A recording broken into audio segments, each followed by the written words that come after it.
Bayangkan ini, peretas paling berbahaya di luar sana sebenarnya adalah orang-orang yang dibayar untuk melindungi Anda. Menarik kan? Ini dunia rahasia di mana para elit bergerak di balik bayang-bayang.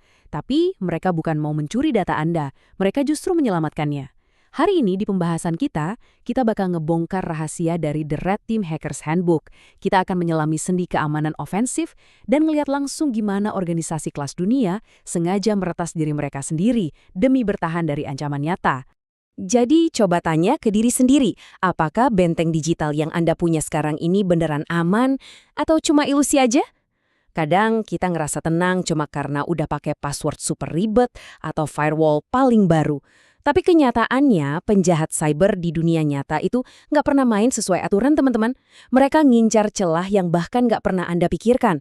Oke, mari kita bedah lebih dalam dan lihat bagaimana ilusi keamanan ini bisa hancur dalam sekejap. Bagian pertama, siapa sebenarnya Red Team ini? Mari kita kenalan dengan para penyerang ini.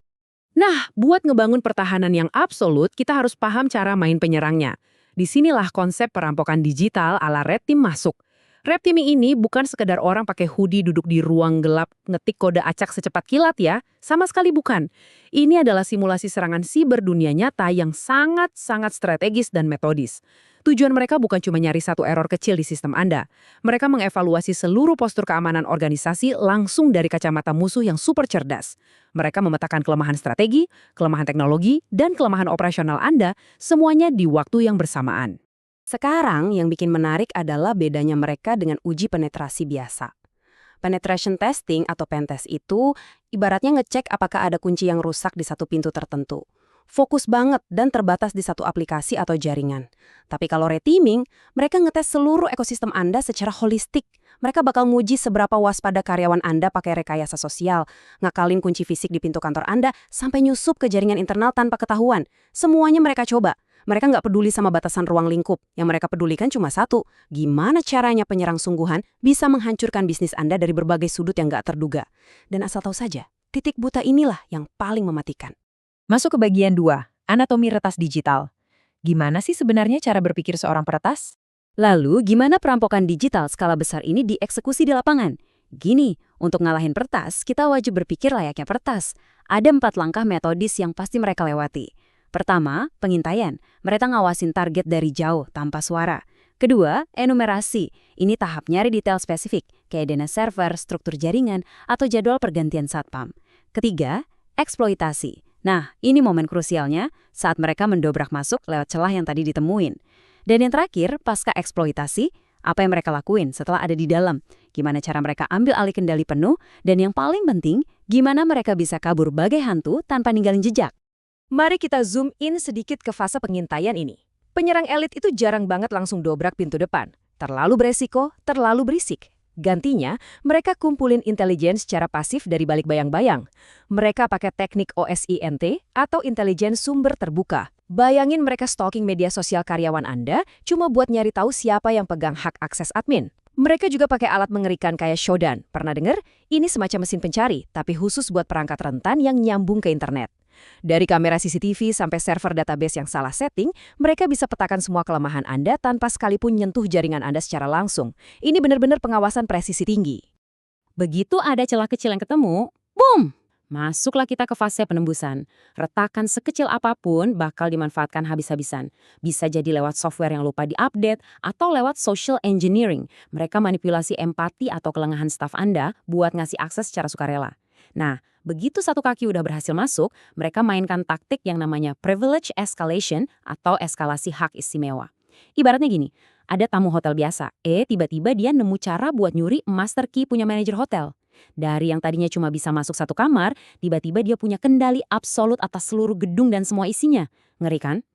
Jadi poin krusialnya di sini, dan ini realitas paling pahit di dunia keamanan siber, mata rantai terlemah di benteng digital manapun hampir selalu adalah psikologi manusia itu sendiri. Anda bisa habiskan miliaran rupiah buat arsitektur keamanan, pasang firewall berlapis-lapis, pakai enkripsi kelas militer yang super kompleks, tapi tebak apa? Semua itu bisa runtuh tak bersisa dalam hitungan detik kalau ada satu karyawan yang lagi capek, ketipu sama satu email palsu yang kelihatan meyakinkan, dan tanpa sadar ngebukain pintu depan buat si peretas. Manusia adalah garis pertahanan pertama kita, tapi sekaligus titik retak yang paling rapuh. Kita lanjut ke bagian 3, Red Team lawan Blue Team. Mari kita pakai metafora biologis biar lebih kebayang. Biar konsep perang siber yang ribet ini lebih gampang dicerna, coba kita analogikan dengan sesuatu yang ada di dalam diri kita semua, sistem kekebalan tubuh. Ini menggambarkan dengan sangat brilian dinamika antara si penyerang dan si pembela. Red Team itu bertindak layaknya sebuah vaksin. Mereka ini virus buatan yang sengaja dilemahkan dan dikendalikan dengan aman. Di sisi lain, Blue Team, yaitu para ahli yang jaga sistem Anda, adalah sistem kekebalan tubuh. Vaksin ini sengaja nyerang supaya sistem kekebalan kita belajar kenalin ancaman, beradaptasi dengan taktik baru, dan akhirnya jadi kebal terhadap infeksi mematikan yang beneran. Kalau nggak pernah dilatih sama vaksin ini, sistem kekebalan Anda bakal buta total saat pandemi siber yang sesungguhnya menyerang. Dan satu hal yang harus digarisbawahi, inti dari seluruh simulasi ini adalah kolaborasi absolut. Ini sama sekali bukan ajang pamer ego tentang siapa yang lebih jago ngehack atau siapa yang lebih jago nangkis. Enggak, mereka adalah rekan latih tanding. Ketika Red Team berhasil nembus pertahanan, mereka nggak bakal nyimben itu buat diri sendiri. Justru mereka langsung bedah temuan itu bareng Blue Team, menciptakan sebuah siklus peningkatan yang nggak pernah putus. Mereka analisa tiap celah bareng-bareng, bekerja bahu-membahu demi satu tujuan mutlak, bikin organisasi Anda benar-benar jadi benteng yang tak tertembus. Bagian 4. Aturan keterlibatan dan etika. Di mana batasan hukum dan moralnya? Pasti Anda mikir, ngundang peratas ahli yang bisa ngancurin jaringan internal kita itu ide yang super gila dan berisiko kan? Nah, disinilah kerangka etika bermain dengan sangat ketat. Kayak kata pepatah terkenal, dengan kekuatan besar, datang pula tanggung jawab yang besar. Punya skill teknis buat ngelumpuhin jaringan multinasional dan ngakses data paling rahasia, itu beneran kekuatan destruktif yang luar biasa. Kekuatan sebesar itu butuh disiplin etika dan standar moral yang absolut. Tanpa itu semua, seorang anggota Red Team yang gak ada bedanya sama kriminal siber di luar sana yang cuma mau bikin kekacauan.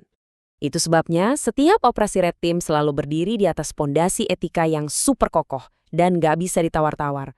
Semua harus dimulai dengan otorisasi yang sangat ketat serta kontrak legal yang mengikat di level eksekutif tertinggi.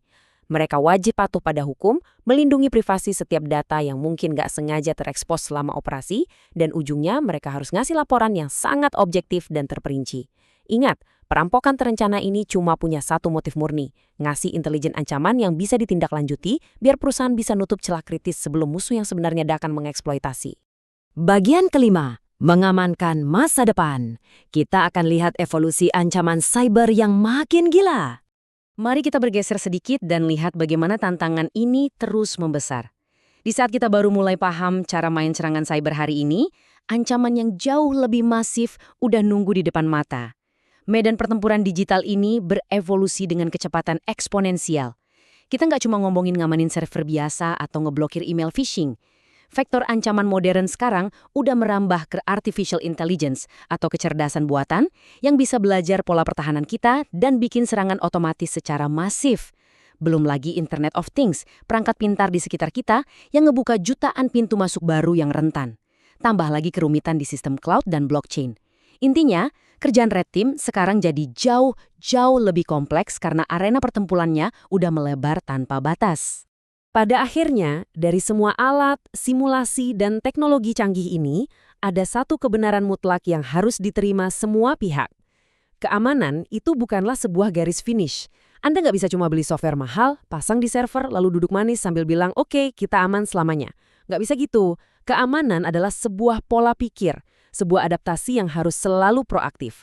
Landscape ancaman di luar sana yang dikendalikan oleh sindikat kriminal tanpa wajah itu nggak pernah tidur, teman-teman. Makanya strategi pertahanan Anda harus terus berevolusi, terus diuji, dan ditantang setiap detiknya. Jadi setelah kita menyelami seni keamanan ofensif hari ini dan ngeliat gimana para elit peretas ini berpikir dan beraksi, saya mau nutup dengan satu pertanyaan buat Anda. Apakah sistem kekebalan digital Anda sudah benar-benar dilatih untuk bertahan dari ancaman hari esok? Pertahanan terbaik selalu dimulai dari kesadaran dan persiapan yang matang. Semoga eksplorasi kita kali ini bisa ngasih Anda wawasan buat mulai memperkuat benteng digital Anda sendiri sebelum semuanya terlambat. Terima kasih sudah menyimak pembahasan ini, tetaplah waspada, dan sampai jumpa di dunia yang semakin saling terhubung ini.